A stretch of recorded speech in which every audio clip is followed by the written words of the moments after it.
now, and then hand it over to you, Claire. Thank you. Thanks, Sarah. And good afternoon, everyone. I have a little bit of a cold, so I might sound a little froggy. The central concern of the study for my dissertation, which I just recently completed, is how we understand and work with the concept of the opposites. This concept feels increasingly relevant as conflict between opposing camps appears to be growing, resulting in ideological partisanships driving us apart. By exploring the concept of the opposites, as written about by the Swiss psychologist C.G. Jung and the Romanian theoretical physicist Basarab Nicolescu, I hoped to gain greater facility with what appears to be a natural, though often misunderstood phenomenon in our lives. My study focused on the history, philosophy, and structural form of the opposites, the processes for engaging with them, the psychological challenges inherent to their existence, and the means for their resolution, with an eye toward how these ideas might be applied in a counseling setting. In comparing the work of the two theorists, I discovered that Nicolescu's ideas not only paralleled some of those of Jung as they pertain to the opposites, but they also supported three of the unspoken assumptions that I found at the core of Jung's theory of the transcendent function, whose goal is to bridge and unite the opposites. One assumption that Jung makes is that opposites exist in the psyche, a conscious and an unconscious part, and that these parts are often in conflict. It appears that Jung came to this understanding through his own inner turmoil following the break with his mentor Sigmund Freud and in response to the conflicts he saw leading up to World War I. At that time, Jung felt that all he could do with this onslaught of conflicting emotions was to submit himself to what he called the impulses of the unconscious, which marked the beginning of his practice of active imagination, a method of introspection used to observe the stream of interior images. What he found was that the intensity of his emotions resolved into the pairing of opposites. And he said, the chaotic assortment of images that at first confronted me reduced itself in the course of the work to certain well-defined themes and formal elements, unquote, the most salient of which were chaotic multiplicity and order, duality, the opposition of light and dark, upper and lower, right and left. Jung wrote of these experiences in a mythological story he called The Seven Sermons to the Dead, which can be found near the end of the Red Book, which Sandner believed was something of a story of origin for Jung, quote, a mythic preconfiguration of his concept of pairs of opposites. And Huback speculates that Jung was looking for a pattern of order and interpretation in the face of the confused and frightening contents of the unconscious. Shamdasani, editor of the Red Book, said that it was written in the form analogous to a Gnostic myth and the Persian dualist philosophy based on the principles of light and darkness. This was not surprising, as Jung was familiar with early Christian writers focused on the pairs of opposite qualities. Jung said that the ancient Greek philosopher Heraclitus might have been the first to write about the opposites in the human psyche, saying, old Heraclitus discovered the most marvelous of all psychological laws, the regulative function of opposites, and he called it enantiodromia, a running contrariwise, by which he meant that sooner or later everything runs into its opposite. In support of the supposition of the existence of opposites, Nicolescu describes them via three axioms of classical science: the axiom of identity, the axiom of non-contradiction, and the axiom of exclusion. The axiom of identity posits that objects exist unto themselves, that is to say, they can lay claim to their own identity and can be stated as A is equal to A. The axiom of non-contradiction posits that an object cannot be its opposite, such that A is not equal to non-A. And the axiom of inclusion claims that no third variable exists that can be both A and non-A. Nicolescu also drew on the philosophical logic of the Franco-Romanian philosopher and scientist Stefan Lupascu. Lupascu, who was born in 1900, 25 years after Jung, proposed a new form of logical system grounded in the physics and cosmology of Max Planck, Wolfgang Pauli, and Werner Heisenberg. This system was based on a principle of dualistic dynamic opposition in energy to substantiate the existence of the opposites through what he called an actualization potentialization phenomenon. Actualization is like the A of the axiom of identity. It exists unto itself. Potentialization, on the other hand, is like the non-A of the axiom of non-contradiction and represents everything that this phenomenon is not. The actualization of something gives it form, whether it is an object, a physical system, an event, an idea, a thought, feeling, or a sensation. And it is through the corresponding presence of the potentialization phenomenon that the opposite will also exist, because the dialectical characteristics of energy imply that a judgment always implies the contrary judgment. From this, I came to conclude that Nicolescu's ideas support Jung's assumption that opposites exist in the psyche. Another assumption at the core of Jung's transcendent function is that reconciliation of the opposites is possible, that psychological growth necessitates a dialogue between consciousness and the unconscious and can find resolution in a reconciling symbol. In an essay entitled Schiller's Ideas on the Type Problem, in the Collected Works, Volume 6, Jung discussed how the process of reconciliation begins with an inner discord and a psychological tension that informs the conscious ego of the presence of the unconscious shadow, the oppositional enemy, if you will, one that disturbs the persona, unmasks the personality, and dethrones the ego from its role as master of the house. Confrontation between consciousness and the unconscious shadow generates feelings of inner discord, but if they can be endured long enough or lingered in, as Jung suggested, a reconciliation of the two can arise in which the opposites are integrated in a richer and higher synthesis. Similar, it appears, to Hegel's dialectical of the confrontation of thesis and antithesis resulting in a synthesis. Jung himself said that thesis and antithesis both play their part and become a new content that governs the whole attitude, putting an end to the division and forcing the energy of the opposites into a common channel. Based on the ideas of Schiller, Jung described how the synthesis between opposites and their reconciliation happens in the psyche, such that, one, when consciousness and the unconscious face one another in full opposition, a detachment of libido from both sides occurs where, as Jung says, an equally strong yes and no can no longer be kept apart, and the ego is forced to acknowledge its participation in both. This participation creates a sense of familiarity that can act as a bridge between the opposing forces.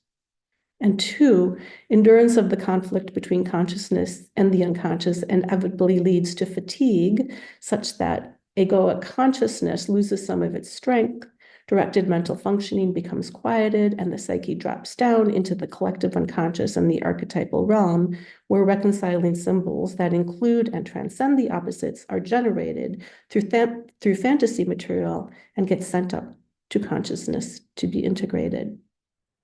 Jung's description of this process, of the resolution of the opposites, that begins with a sense of inner discord and psychic disruption, moves through shadow material, and ends up in a manifestation of a reconciling symbol, can also be seen to be corroborated by Nicolescu. In Nicolescu's terminology, conflict between A and non-A demands a rupturing of the rules and norms of each side of an opposition.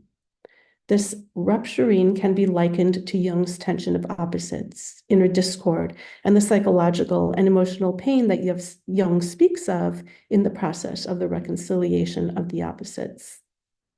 In Jung's model, consciousness has certain rules and norms associated with it, as does the unconscious. For reconciliation to occur, energy of the unconscious must be given its due by consciousness. But this necessitates a breaking down of some of the fortification around the ego, an acknowledgement and engagement with the shadow, and a willingness to open to the unconscious and the unknown, which, all told, is not often comfortable to egoic consciousness and our habitual ways of being.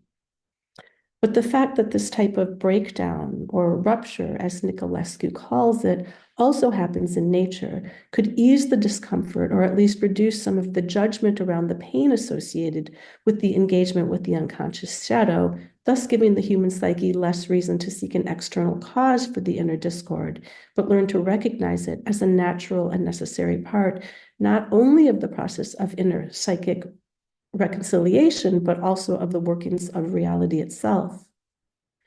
Nicolescu's terminology can draw Jung's psychological process into a wider context, reconfiguring, I believe, one's attitude towards psychic pain and representing it as something that also occurs in nature, not just within the self, and alleviating the tendency for projection. Rupture happens, not only in me, but in the universe too. This realization can help us to recognize that we are part of something larger than ourselves, that our psychic machinations are mirrored in the processes found in nature.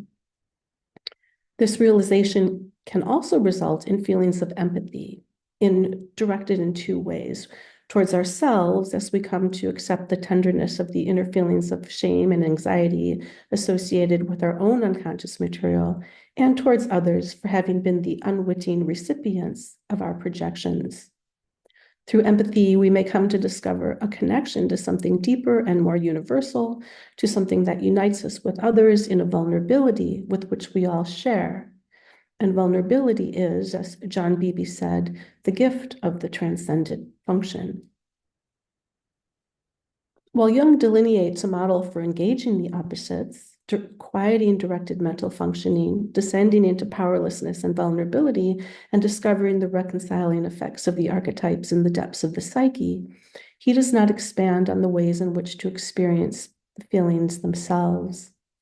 Rather, it appears to me that he talks about feelings as if they were thoughts and points to them from a distance.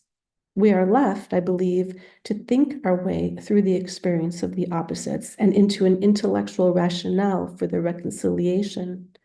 And because the feelings of powerlessness and vulnerability appeared to be so necessary to this model, I found myself needing to turn to another source for this part of Jung's narrative.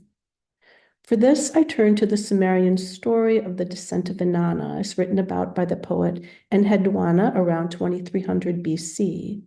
Inanna embodies transcendence, but only as the result of a descendance, a journey into the depths of the underworld where she must bow low beneath 7 gates on a quest to find her soul.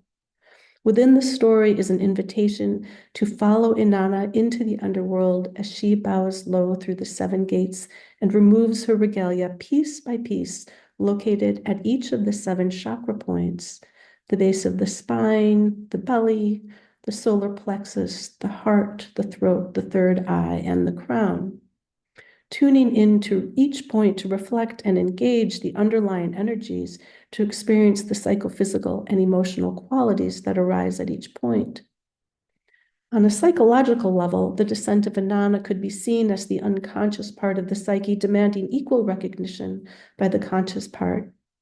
While I was in my own dark night of the soul, I relied upon the story of Inanna to lead me into my deepest self, allow for psychic disassembling, to experience the emotional breaking apart, to be staked into my own reality, and to find a kind of quiet acceptance in that place of powerlessness, a surrender of sorts to the movement and pull of the unconscious. The heart is opened, and the feeling of vulnerability floods forward. From this place of emotional tenderness, the psyche can become receptive to the oppositional other, which makes way for the experience of transcendence where the opposites are reconciled. The third assumption in the transcendent function that can be seen to be supported by Nicolescu is that the reconciling term, which Jung calls a living symbol and Nicolescu calls the hidden third, is derived from focusing inwardly. Jung, through the psychological process of active imagination and the practice of analytical psychology, and Nicolescu through what he and Arthur Verlouis describe as an inner response or interiority. This interiority cannot be coerced, predetermined, or constructed, but rather can only be discovered through a genuine response to life. It can, however, be cultivated as a quality of consciousness, one that is receptive, present, and primed for transcendence, and is, as Jung calls it, a symbolic attitude. A symbolic attitude is a state of readiness that brings new energy and consciousness to the raw material emerging from the unconscious and engenders the movement between consciousness and the unconscious in the onward course of life, as Jung said. Jung praised Schiller for suggesting that we might direct our sense of devotion to the living symbol. In summary, while I have come to conclude that Nicolescu does corroborate some of the assumptions in Jung's description of the structure, function, and possible purpose of the opposites, I have also come to believe that Jungian concepts can be a valuable addition to Nicolescu and to the field of quantum science in general, by encouraging a more wholesome embrace of the quantum scientific reality we participate in creating. For as quantum science shows, reality is plastic, and we are part of this reality, which changes due to our thoughts, feelings, and actions. We are participants in the dynamic, evolving structure of the universe. And as Jung said, the picture of the world can change at any time, just as our conception of ourselves changes. Every new discovery, every new thought can put a new face on the world. We must be prepared for this, unquote. But how do we prepare for this? I believe that we can cultivate an attitude of openness towards the opposites when they arrive, as they inevitably do, and welcome the inner discord with an attitude that allows for the psychological process of descending into the workings of symbol formation and respecting the rupturing in the revelation of the hidden third. The centuries-old belief in the classical scientific logic that claimed that there is not a reconciling third term has been replaced by the quantum scientific discovery that proved there is.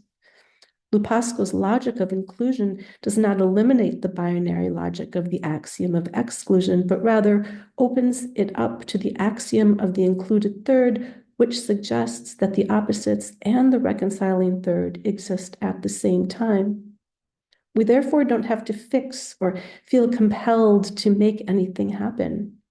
Our role is merely to create a space within ourselves to perceive and engage the conflict and the resolution that is already here. When applied to the Jungian model, this shows how we can expand our sense of self to include consciousness, the unconscious, and something that connects and transcends them both. And lastly, perhaps with the opposites and the experience of transcendence is not, perhaps engagement with the opposites and the experience of transcendence is not achieved for ourselves, but rather, as Henri Corbin has suggested, it is engaged in the service of an actual being who exists in symbolic form and who might possess an, quote, extension and dimension, corporeality and spatiality, unquote, of its own, and who is waiting for us to do the heartfelt work of engaging the opposites for its own sake. And it is thought by some, such as the writers of the Islamic Golden Age, Ibn Arabi and Suhrawardi, that the tender heart is the organ of perception. So when our heart is broken open, and when the inner discord, disunion with the self, and rupture are given space and time to exist, the reconciling symbol and the hidden third might be a manifestation of this transcendent being and someone with whom we can devote ourselves to in the process of the engagement of the tension of opposites. Thank you.